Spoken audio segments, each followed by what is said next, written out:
Hello, hello, it's Marshall. Thank you very much for tuning into the show. Hey guys, it's Monday night. It's like 11:52 p.m. So I just barely made it before the 5th. So sorry about that. Yeah, so I haven't done a live stream in almost a year. So welcome back, me. Thank you. And yeah, so I've been doing some work on the old Ableton here, working on some Psytrance. I pulled out this TR-8S. This is, I bought this actually before I moved from Colorado to Florida. So, but I hadn't actually taken it out of the box. It was brand new.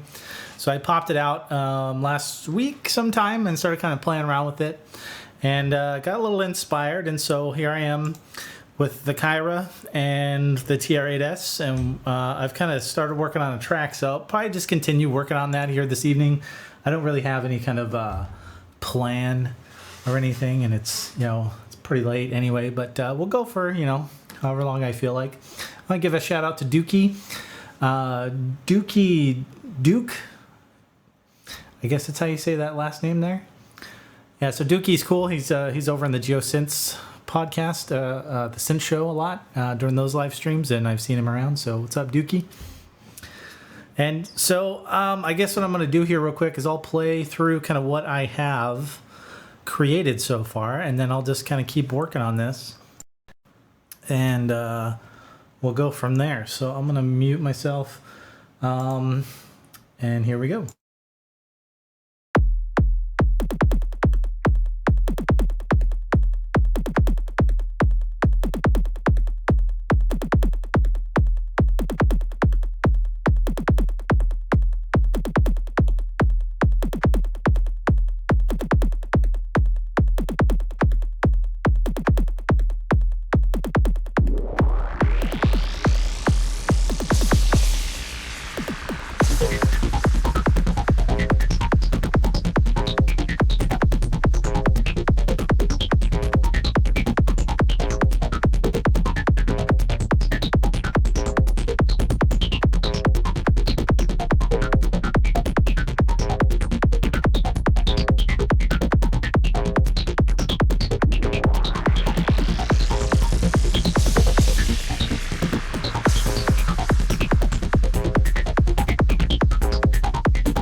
much it here, guys. I think I screwed up a couple parts too when I was playing.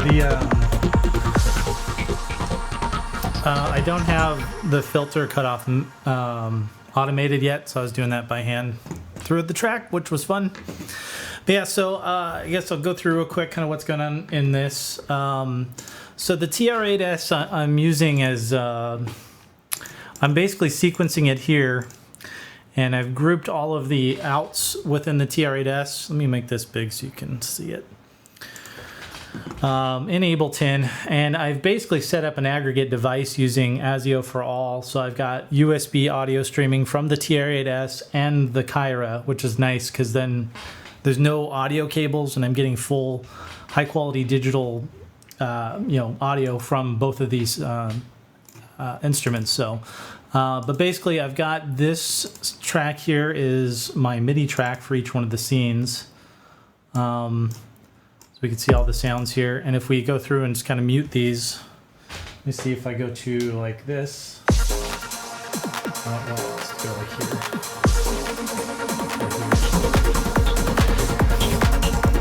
So there we've just got the kick. And this is kind of like a couple of little bass sounds coming out of the TR-8S. I don't remember which track is which in here.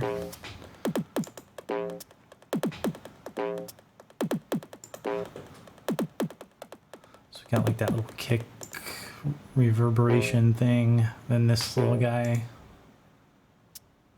And that's like a little shaker or something in there. That actually shouldn't be in there. Anyway, so then when we go into kind of the main TR-8S parts, just got some hi-hats going on. There's more stuff in here, like there's this thing. And the crashes and stuff.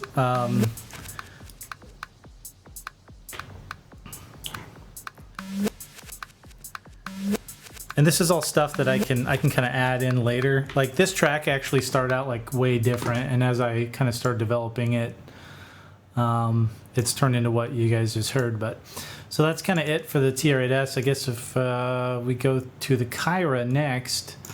So at the Kyra, I love this synth. It's one of my favorite synths in the last few years, and it is it's just a powerful synth. So I'm using actually 3 different timbres, 3 parts, and I'll kind of go through these real fast. And again, it's kind of my MO to use for arpeggiated patterns this plugin called BlueArp. This is a free plugin, and you guys can pick it up. It's my favorite like arpeggiator type plugin. So I'm doing all the arpeggios with BlueArp and Kyra. And so for this first section here, this is just that super saw type sound.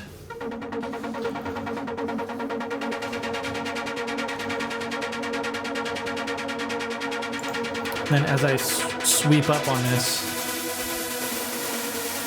it just sounds so amazing. It's so clean in that high end. And trust me, I love the JP8000. That's, I think, the best synth for super saws. But man, this thing just sounds amazing as well. And then I have a second sound here. This is kind of just a rhythmic type pattern going on here. And actually, if I kind of scooch over in the multi,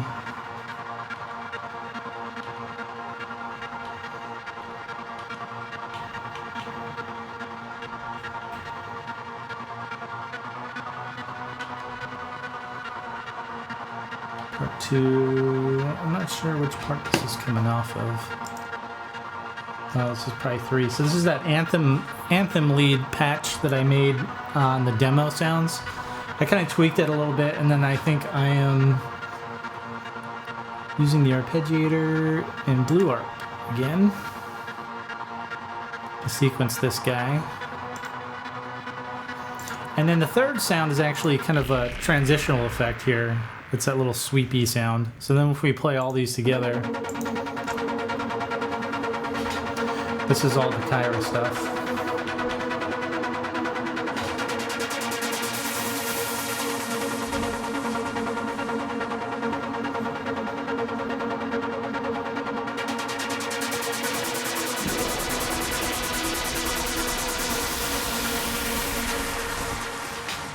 And then in addition to that, I do have a little bit of Roland Cloud in here because it's just easy to kind of reach for these.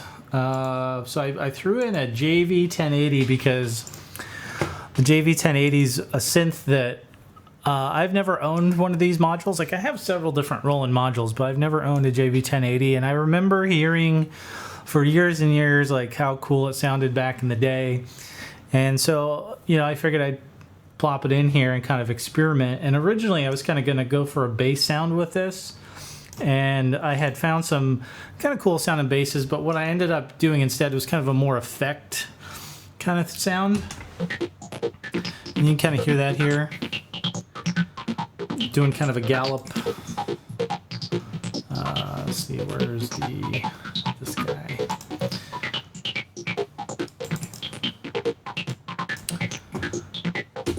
So that's kind of cool. I think that sounds kind of psytrancey, right? And then a phaser pad. This is an M1. And what I did is I drenched this pad in phaser and delay. So yeah, this is the M1 out of the Legacy collection. There was people talking about, because Korg came out with the new collection, like the newer set of these of their kind of vintage, some of their vintage stuff, like and they added like the Triton and stuff. And I heard people talking about how tiny the interface is, and I guess it is kind of tiny, but like I was totally able to still use this. I mean, it's not that bad. It's definitely still usable, but I guess the newer version, the interfaces are resizable, or they're at least bigger, something. I don't know. Anyway, so then we got some Pro Mars. This, I think, turned into part of the bass line.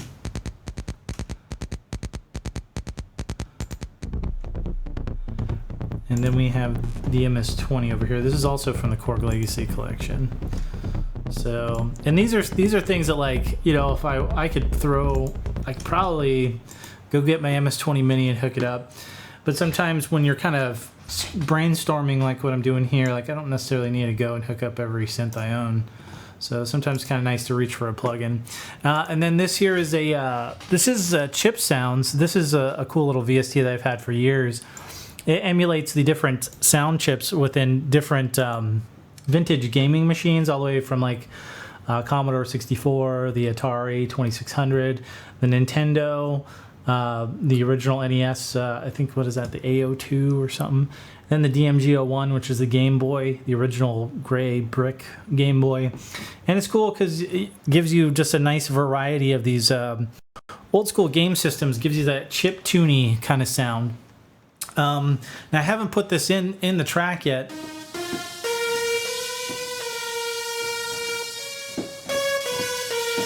But I have this here, and then I'm probably going to use it actually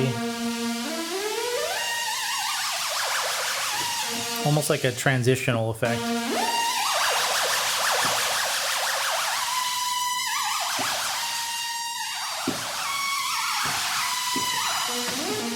Anyway, so we'll probably kind of play around with that a little bit. And yeah, so let me check the chat room real fast. I haven't been ignoring you. Oh my God, we got people in here. We got Dasgas. What's up, Dasgas? We got Dennis. How you doing, man? Good to see you in here. Of course, Dookie. And yeah, thanks for tuning in, dudes. Yeah, so that's kind of what I've been working on over the last little while.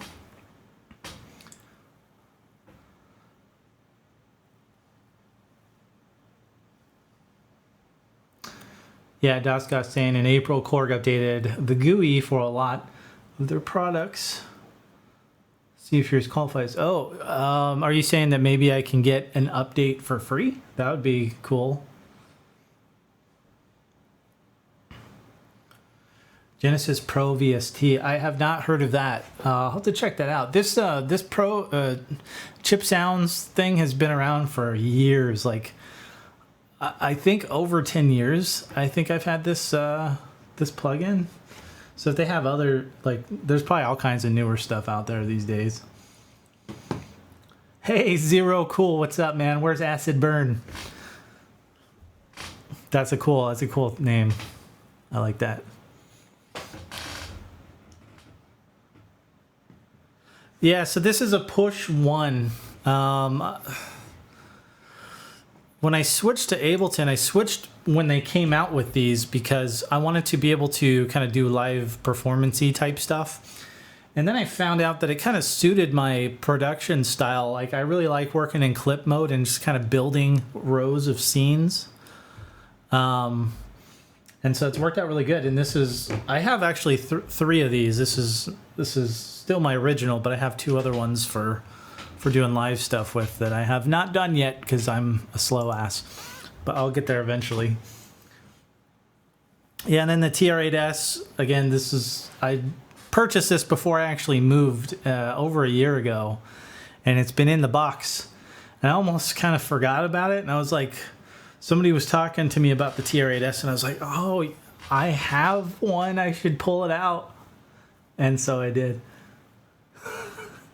Wish Acid Burn was hanging here. That'd be awesome. Am I gonna get the tracker? Dookie's asking. Yes, the Poland tracker. Is that what you're asking about? I did put a pre-order in for that because that just totally appeals to me with that style of workflow. And when I started making music, it was actually in 2001, and I bought a tracker program called Dream Station, and I think that program actually was bundled with Cakewalk or something at the time, but it was only like $50, and I remember thinking like that was so much money for me back then just to buy that. So I mean, I kind of taught myself how to do things on trackers. So yeah, the Poland tracker I think is really neat. And then since then I've realized that there's a whole other universe of tracking software from the Amiga days. There's a guy, I should try and find that. He made like a documentary on trackers on YouTube. And this is the cool thing about YouTube is you can just find all kinds of crazy information about stuff that you didn't even know about. And so he kind of went through different trackers that he was fond of. And he was kind of in a similar situation, but he started in the 80s where I didn't start till 2001. So that was kind of interesting. But yeah, trackers I think are really cool.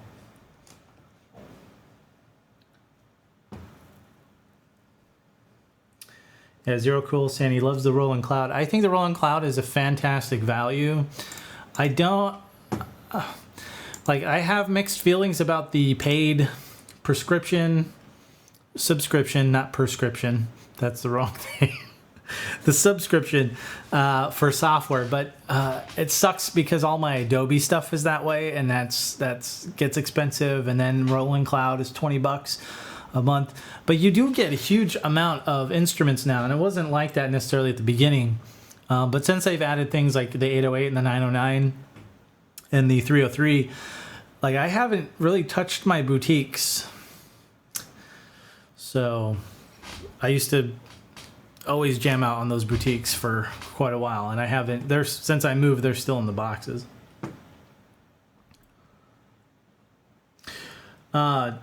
Dennis is asking, what is a tracker? So a tracker it's a piece of software that you can basically input notes like you were putting in equations in a spreadsheet or something like that. And basically it's very text heavy. It's not like an Ableton here. If we go into one of these, if we go into the Pro Mars, we have our piano roll here, and we throw some MIDI in, and we're good. Well, with the tracker, instead of having a piano roll, you literally have just like increments of time, and you input the actual note value. Like if you're doing C sharp in the 4th octave, you would put C4, C sharp 4, right? Something like that. And you would basically construct your whole melody and your whole track using code almost. So it's a whole different way of kind of thinking about how to create music. Whereas this, I can see the piano roll if I play a key here. Actually, yeah, if we go to this one, I don't have it. I don't even have anything in here.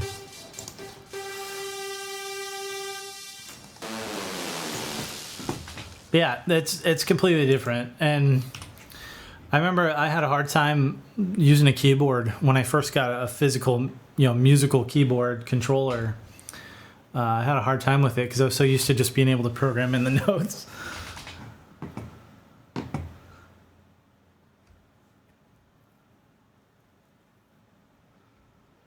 Like using the Roland MC500 mixer or sequencer.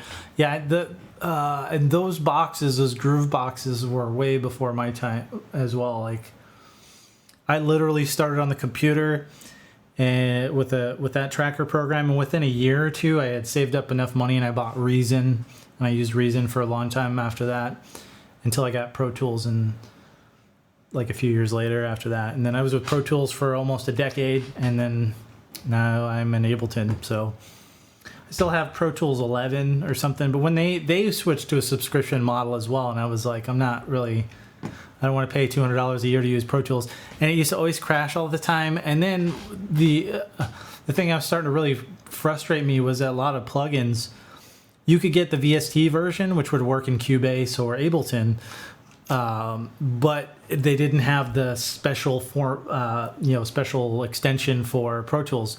So I got tired of not having the plugins that I wanted, and so eventually I switched to Ableton. So yeah. So anyway, let me do a little bit of work on this track here. I'm not sure exactly what I'm going to do here tonight, but I had kind of made some progress on this the other day, and I haven't done a live stream in so long. I figured it's time to jump on. Hopefully it stays up and solid here for everyone.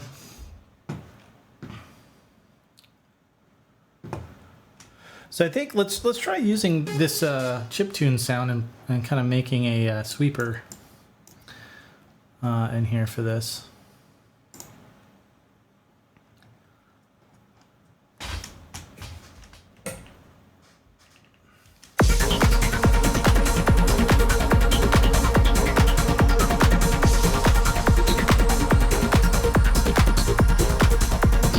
So just gotta figure out where we want to put it. Let's start with this one.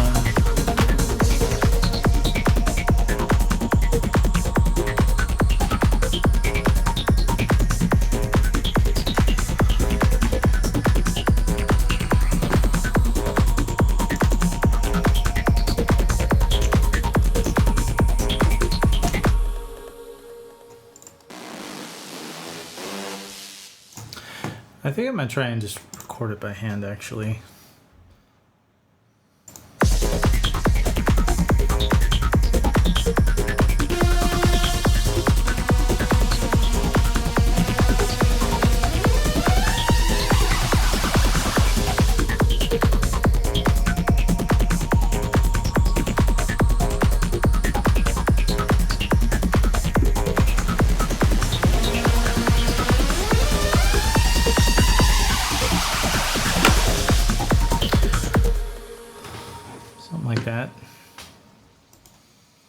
Check my curves.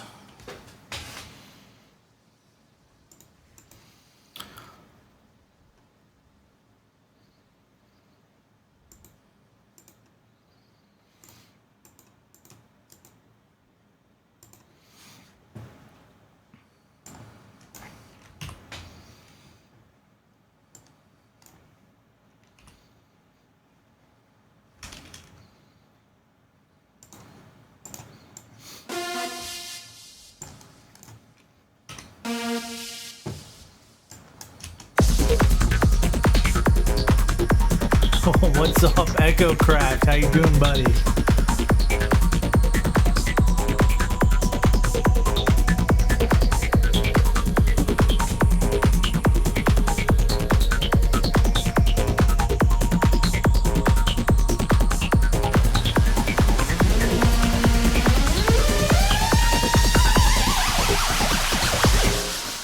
So yeah, we need to make that much smoother.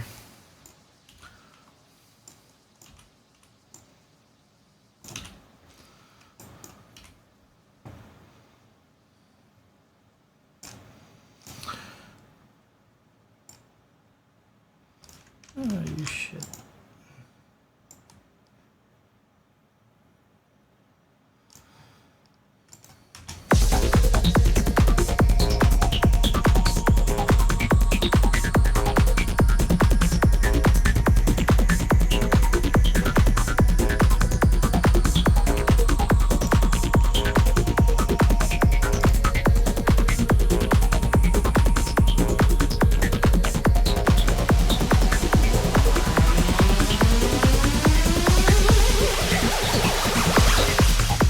Okay, so yeah, we gotta change that other one.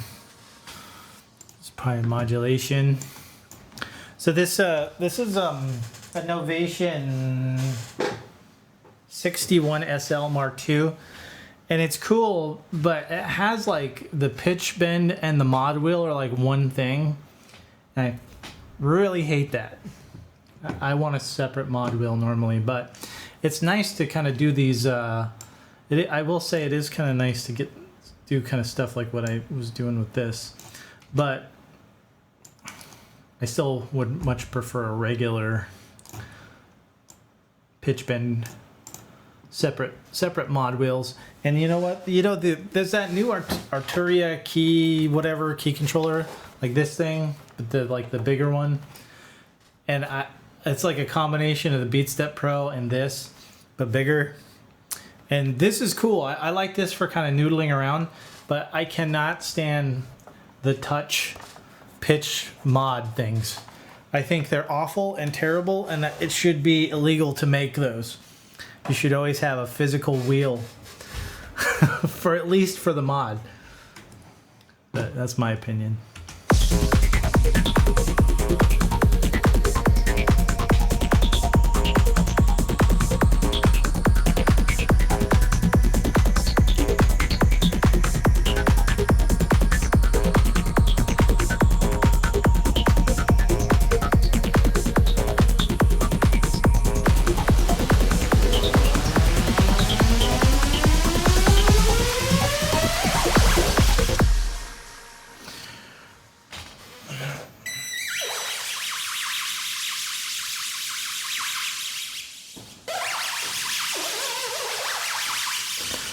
Trying to figure out why it's almost like, is there pressure? That's all the way down.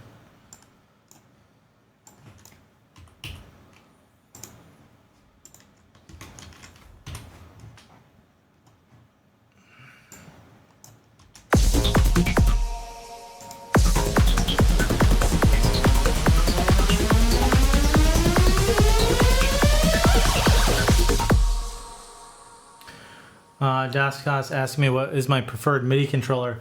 Well, right now it is this 61 key, whatever it is, Novation SL Mark II. The Mark III I think is better because they went back to pitch bend wheels. And eventually I'll probably get one of those, but I've been too busy with buying other synths. But you don't, like, I never want to take a synth and use that as like a controller. I always want to have like just a stupid MIDI keyboard just for that, so that way I don't have a synth that I can't necessarily use because it's being a controller as well. So I don't know. Anyway, so yeah, I like the Novation controllers. I think they're pretty good. I'm trying to think if there's any others.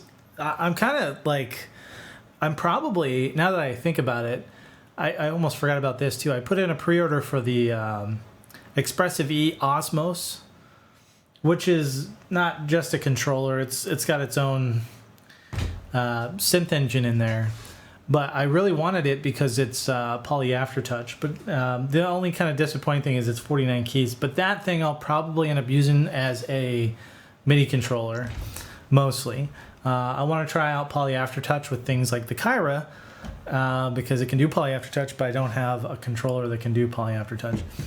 And then it'll be interesting actually to see what happens with the MIDI 2.0, with two-way communication between devices and controllers and software and all this kind of stuff. It may actually improve the ease of use of controllers into the software realm, to where maybe soft synths feel more like hardware synths, if that makes sense.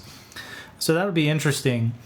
And we'll just have to see. I think Roland already has a MIDI 2.0 compatible controller, but the Roland controllers, I always felt like they look not very cool. They look, and same with like M Audio. I think M Audio, well, M Audio's stuff, I don't know. I haven't looked at their controllers lately, but I remember back in the day, like I had an Oxygen, or no, I had a Radium 49. I still have that thing somewhere. And then I had a Korg control, or Korg, I can't remember. It was like gray, and it was big, and it had like, pads on it. It was pretty cool. But yeah, let's see if we can get this thing dialed in here.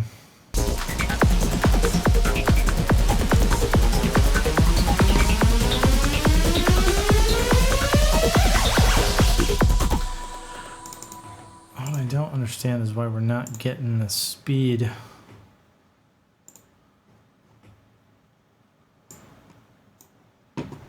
This pressure is down.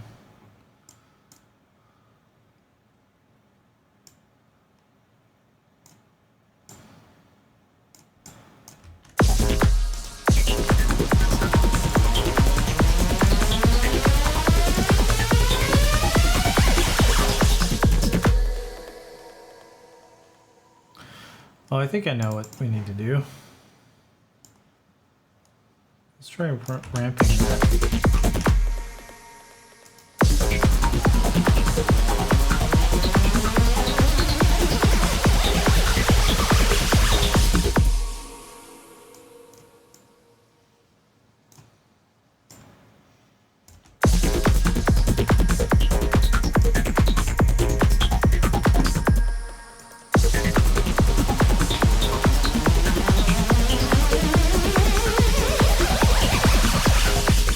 Okay, that sounds a little better.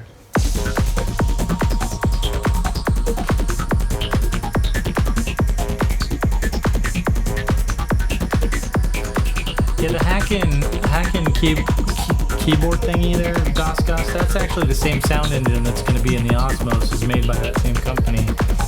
And I've heard that little thingy with little pressure sensitive foam patch thing is pretty cool. Alright, so this is now super loud, and let's throw in compressor.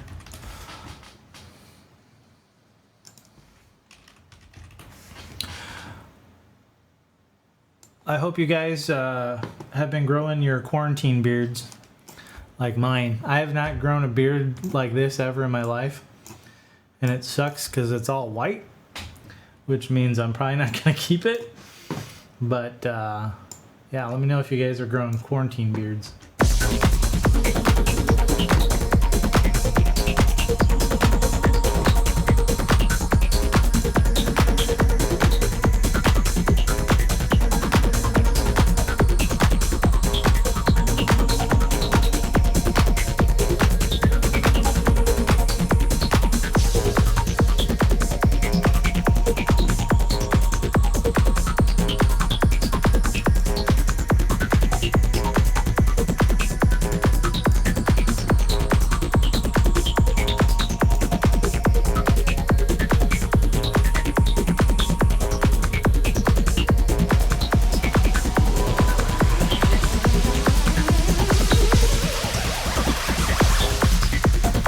Yeah, that sounded a little better. I think we need to still kind of squeeze down on this a little bit.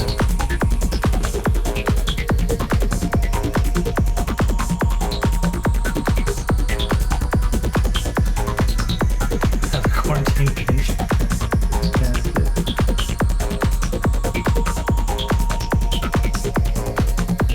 Matrix Brew has a lot of good features and build. Yes. The Matrix Brute is awesome for setting up complex sounds with interesting characteristics, because it's so easy to kind of just dig into because of that matrix. I mean, it literally opens up the synth right in front of you. And whereas, like, I really enjoy the Kyra. I think the Kyra is amazing, but it's a lot more difficult to coax some of those interesting timbres out of here because you have to dig in to these menus. And the menu format is a little odd. I've been using it for a while now, so I kind of understand it. But when I first sat down with one of these at KnobCon last year, I was like, I don't even know how to change the patch. Like, I did not know what I was doing. So, whereas you contrast that with something like the Matrix Brute, obviously it's way different instrument, but you know, it's a testament to the design of the Matrix Brute, the fact that it is so easy to approach and just make cool shit on it. I think it's awesome. It's a lot of fun. Kyra does not have an editor. No, it does not have an editor yet. I don't think Waldorf is going to release one. I know that when it was the Valkyrie and the gentleman from Exodus Digital who originally designed this instrument was showing it off at Music Messa 2018. He had an editor. He said it had an editor with it and everything. And I think he had even kind of showed a few things, and he was able to import wavetables and all that stuff, all that kind of cool extra stuff's not with the Kyra yet. Or, you know, I don't know if they'll ever release it. Waldorf, that is, probably not. But I had also heard that there is a third-party company that may be making one. So fingers crossed for that, because this thing sucks sometimes to program. Mostly, I'd say the hardest part about it, the menus and stuff, you can learn that. Like, this is still way easier than like a D50 or, you know, it's still easier than a lot of other synths. But it's unique in the way I'm probably, and I've never used any Electron stuff, but I'm always told kind of how it's kind of weird and it's its own kind of thing. This kind of is like that. It's not really like another synth that I own in terms of the menu structure. But the biggest pain in the ass about it is naming the patches. That is a friggin' nightmare, and I would love to have an editor just to name patches that I make. Because that takes a long time to... Oh, it sucks. Yeah, third party, exactly. How about output software? Output software. Zero cool, I'm not sure what you mean by that.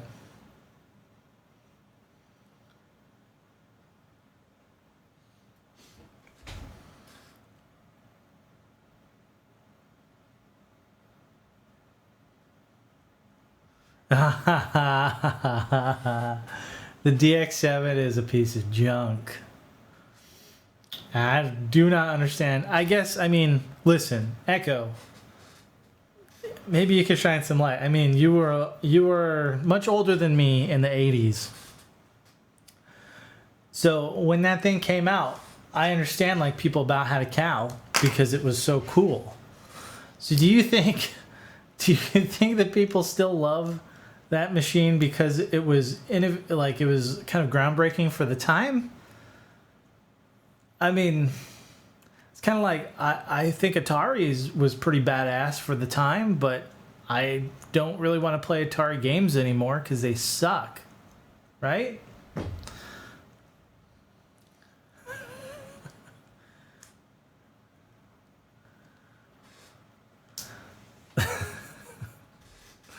DX7. Anyway, that's fun. Yeah, our Arturia Matrix Brute is awesome. Daska. Alright, let's see if we figure out where we need to put this thing.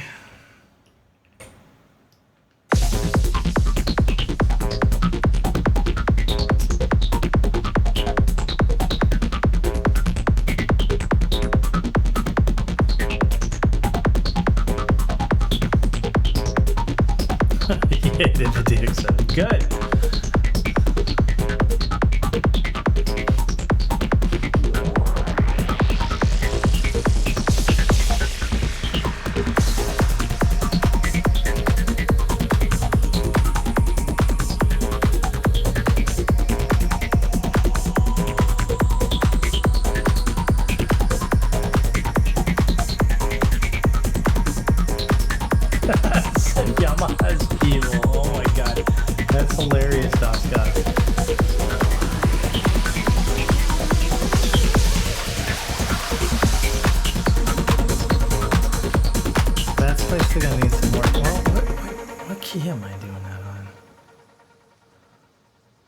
You know how like when you're working on shit and then you play it back and you're like, oh, it sounds kind of weird.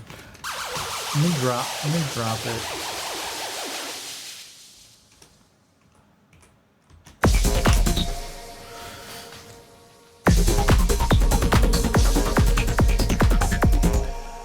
So yeah, my software engineering buddy spent 2 months with the MoDX manual to understand that FM scheme. Finally got it. It said Yamaha is evil.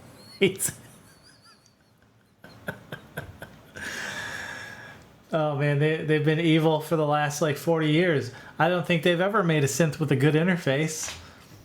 Maybe the CS80, but I don't know. I've seen videos of that, and I think that's kind of weird too. But yeah, I think Yamaha just sucks at making interfaces, honestly. Their AN1X is a really nice sounding VA from the 90s, and I think it sounds probably maybe better in some ways than the JP8000, which was kind of the direct competition at the time. But the UI is such a piece of shit that it's tough to program. But it does have an editor, which is nice. And I thought that was amazing that a synth from the late 90s had an editor on the computer. I thought that was pretty cool. I wonder what the first synth was that had one. I wonder if maybe that was it. Maybe it was the AN1X. If anybody knows, let me know. That's kind of interesting little tidbit of history. I'd be curious.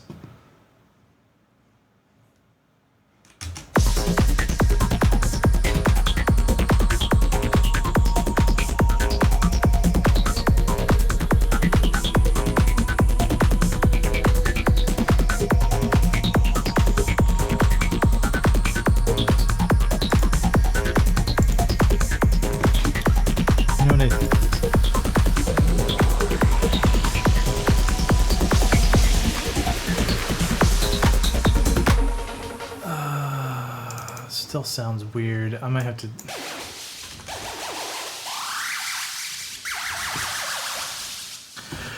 Maybe this is just too long. If we shorten it to like this.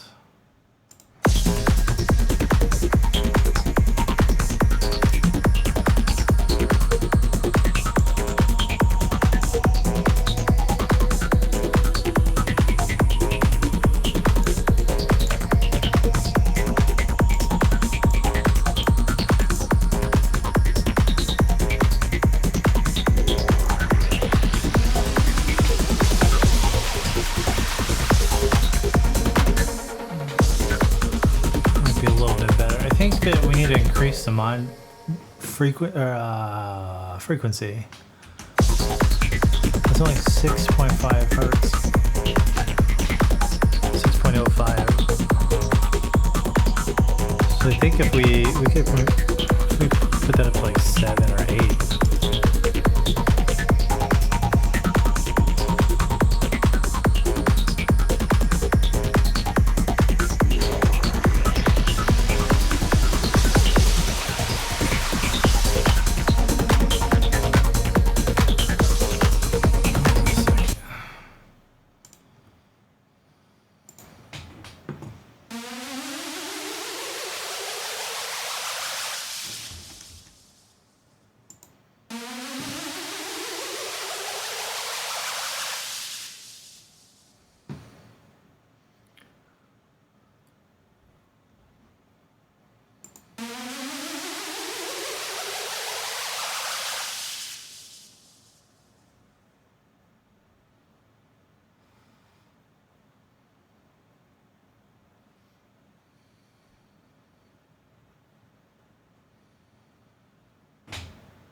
Alright, let's see what that does down here.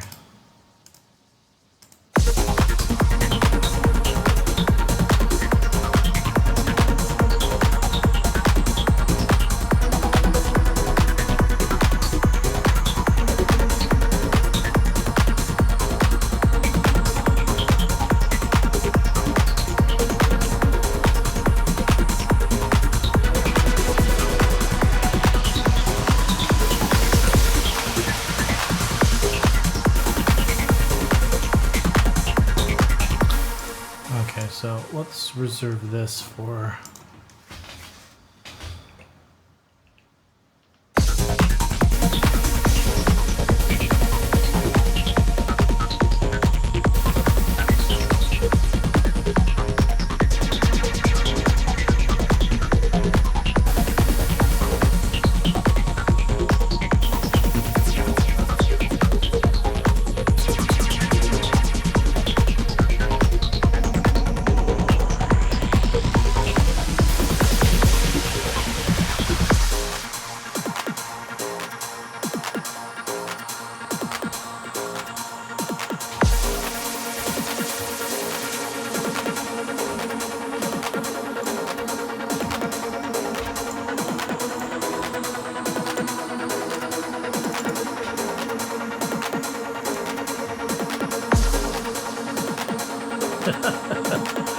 That's because it's almost 1 in the morning there, Echo Craft. And you're fat fingering all over the keyboard there.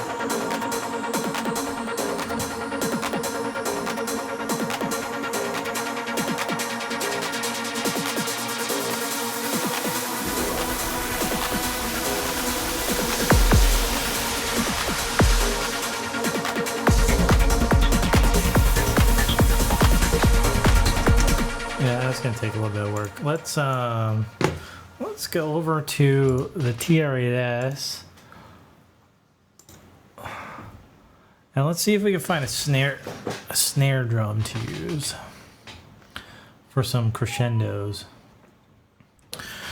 You know, I've got this. Let me see. Let's solo these and see what I'm using and not using.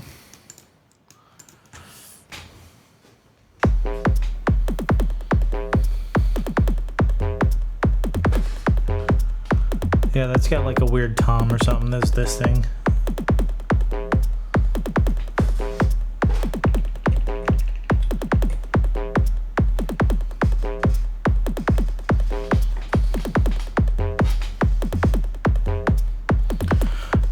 So maybe we can use that. So if we go to, let me see if I can switch this.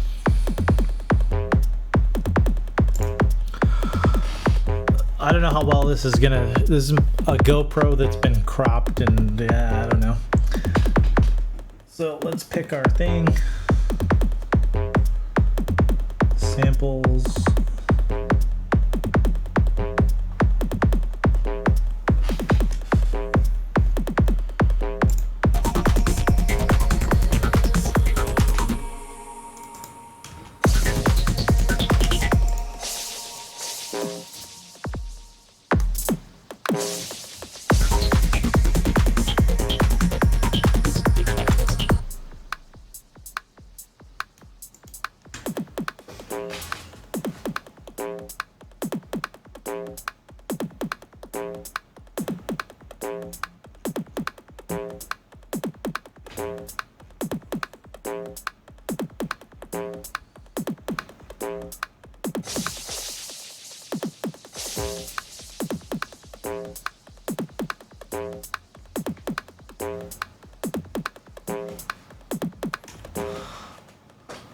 FX hit.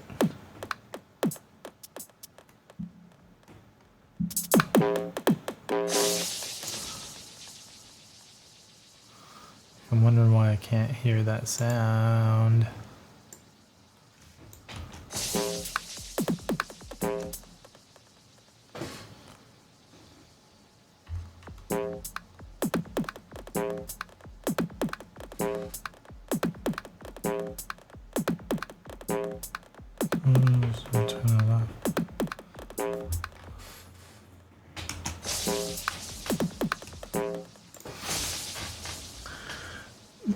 This is where having a new thing might be screwing me up. We got volume.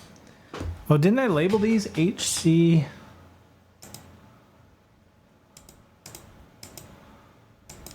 So we got kick drum.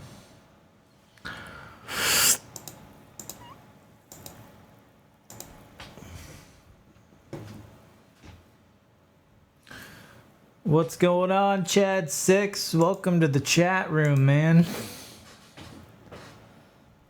HC.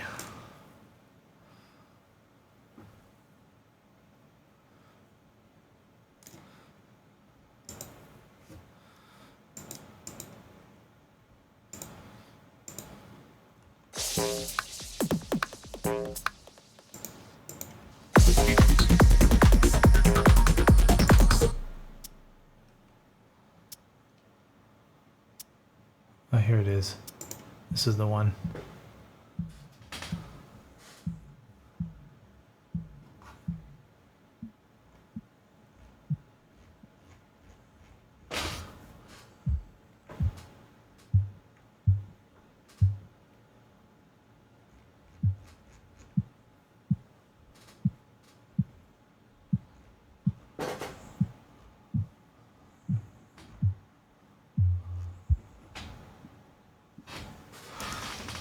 Like, I can barely hear that.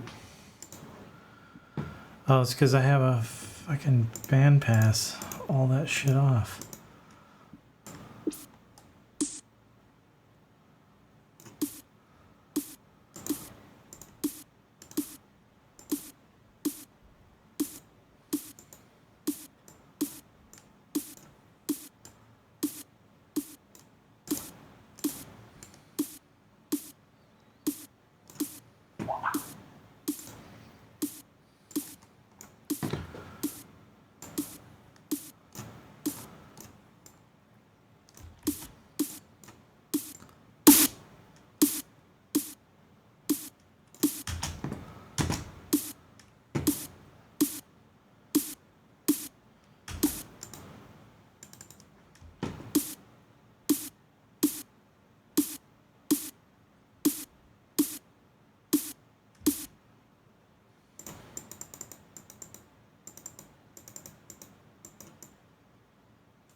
Where the fuck? There it is.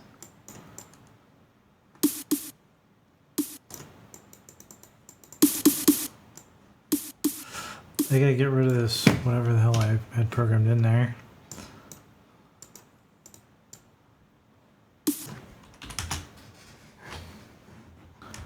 Okay, sorry. We can go back to this. So I got kind of a drum sound. A snare.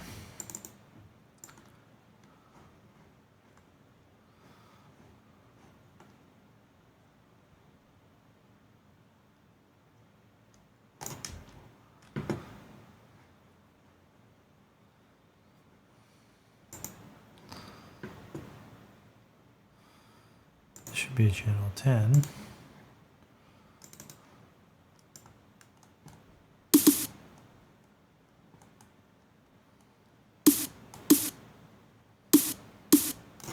So one thing I realized actually when I set up the TR-8S using the USB connection, it works, but like I noticed that I could not hear any of the effects that were on the TR-8S anymore, and I need to look at the manual. I'm wondering if I've got like an option for pre or post effects when you are setting the USB out to do multi-channel. Or maybe you can, maybe you can't. I don't know. But I was getting dry samples.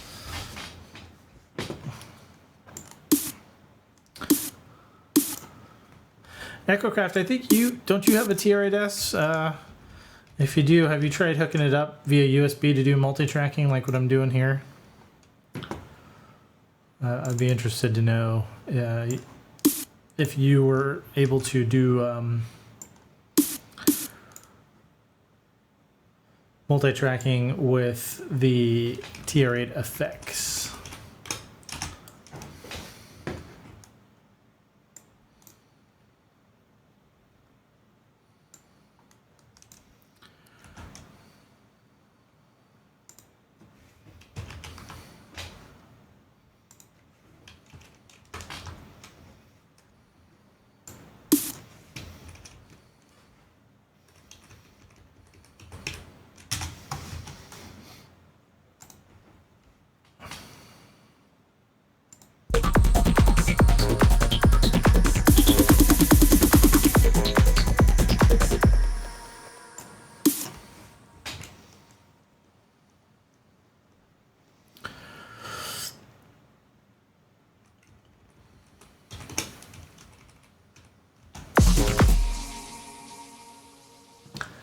Yes, no. My experience with Roland USB MIDI sucks. That is, I want to say that with some of the boutiques, I had noticed some quite noticeable amounts of latency with the USB MIDI. I wonder, I didn't try it with the DIN cables. That would actually be a good test at some point, maybe. But yeah, I think I wonder if they just, you know, those are, it almost seems like they squeezed every single bit of juice they could out of the processor on those things. Because when they originally launched them, they actually didn't have MIDI CC for the front panel. And I was like, well, that's bullshit. And I remember, I think I wrote a nasty kind of mean tweet to him, to Roland. I was like, why did you not put MIDI CC on these little tiny things? Like, at least give us that so that we can actually get, very fine control over things. And then they came out with an update to the firmware where you could control the front panel through CC controls. So, yeah, I wonder if they originally didn't have that for a reason. Who knows?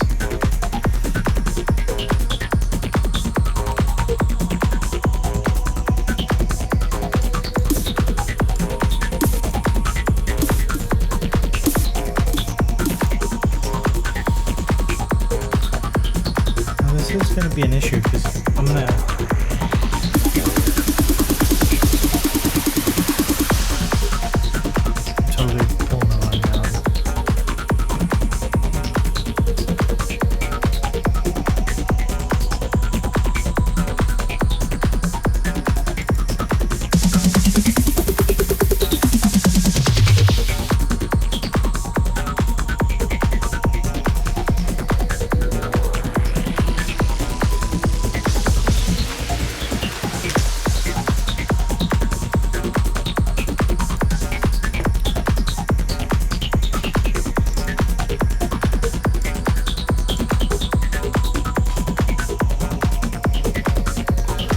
to see if this will record my movements on the fader.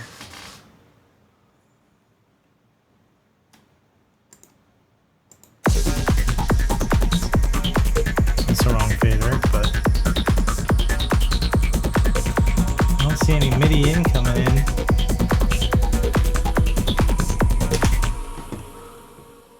I might have to pull up the manual and look at the MIDI implementation of that fader. Channel 10.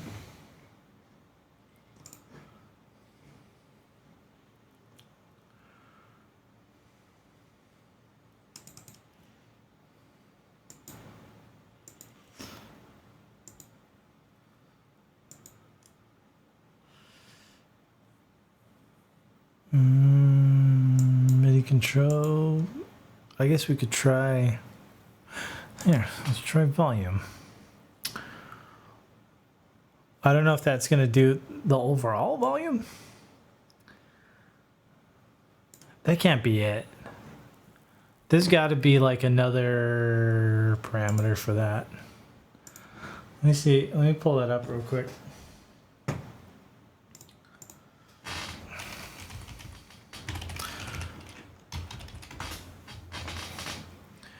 Because this has got to be, I think that's global. So there's probably another CC for each fader. And I need to figure out which CC is the fader for that one. It's weird because normally if you move something, it should capture the automation, but I just tried it and it didn't do it. So either I've got something turned off to where automation's not being sent, or it doesn't do it with the faders. So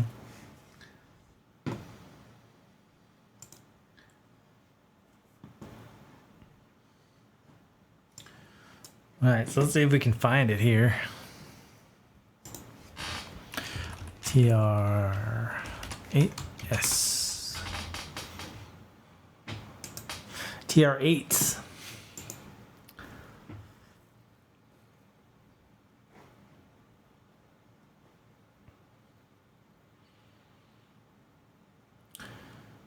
Owner's manual. Let's see if it's in that. Oh shit, I just saw the implementation chart.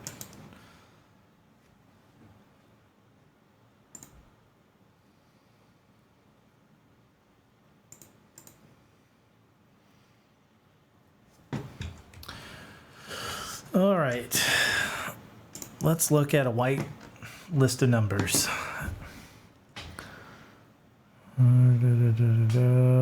Change control.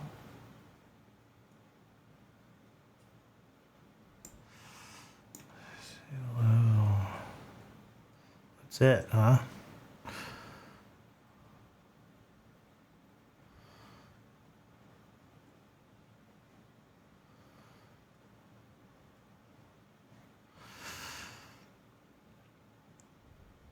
So I think what we want then is HC level. HC level. Change control 60. Let's see if that works. So we change this sucker. Let's do this. Clear that. We'll go to 60.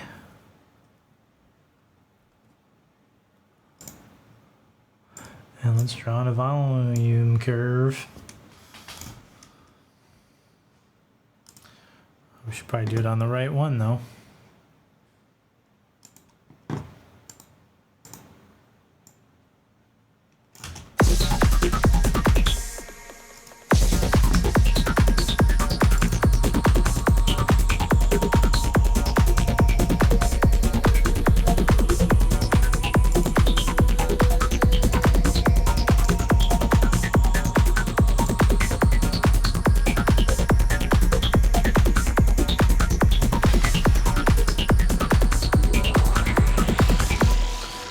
I did not hear anything.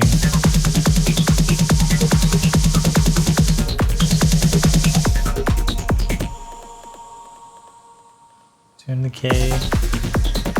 60, right? Did I not read that right?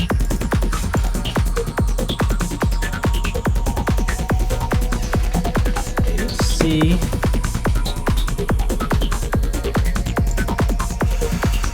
Would it hurt to color coordinate? Or at least alternate. See, it's change control 60.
So that could mean though that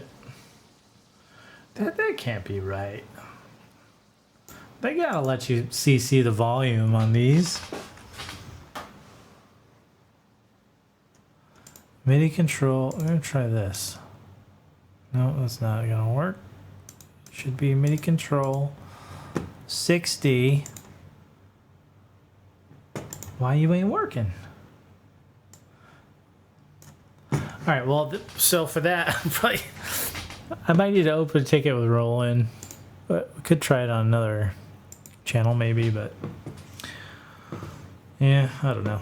Yeah, so I'm just trying to get a snare crescendo going. So I'll have to work on that. I'd like to use the TR-8S. It's got cool samples in here.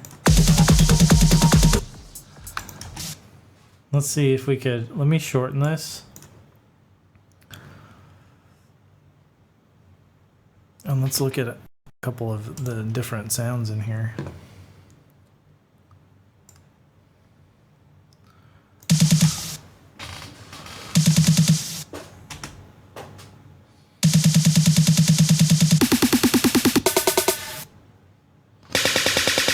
And I love how you've got tuning control.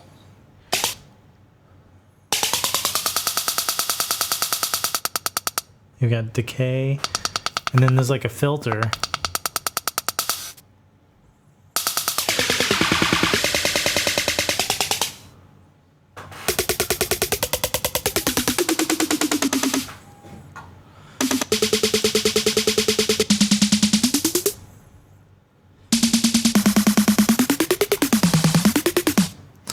And we're not even getting the full.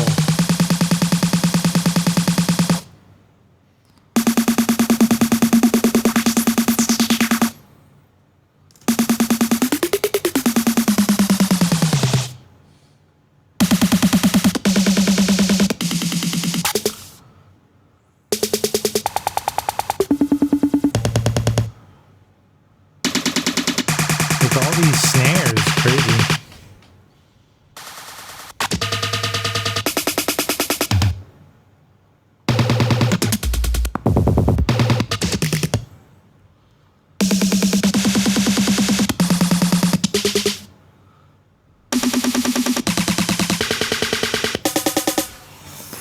All right, well, we can leave it at that for right now. I got to figure out how to automate it anyway, so worst case, I will do a separate sample in Ableton, but kind of the point of this was to explore this TR-8S, which I think is pretty cool. So I'll play through here one more time, and then I think I'm going to call it a night here, gentlemen and ladies, if there are any ladies watching, probably not. But if you are, thank you. Otherwise, guys, I hope you guys have a good week. Stay safe out there. And we'll see if I can get a couple more live streams going here through this quarantine period. It's just kind of depend on how busy I am with other things. But I should be able to crack off a couple of them here and there. I'm just going to delete this for right now. And let's play out with the Psytrance tune a little bit here, guys. Have a good night.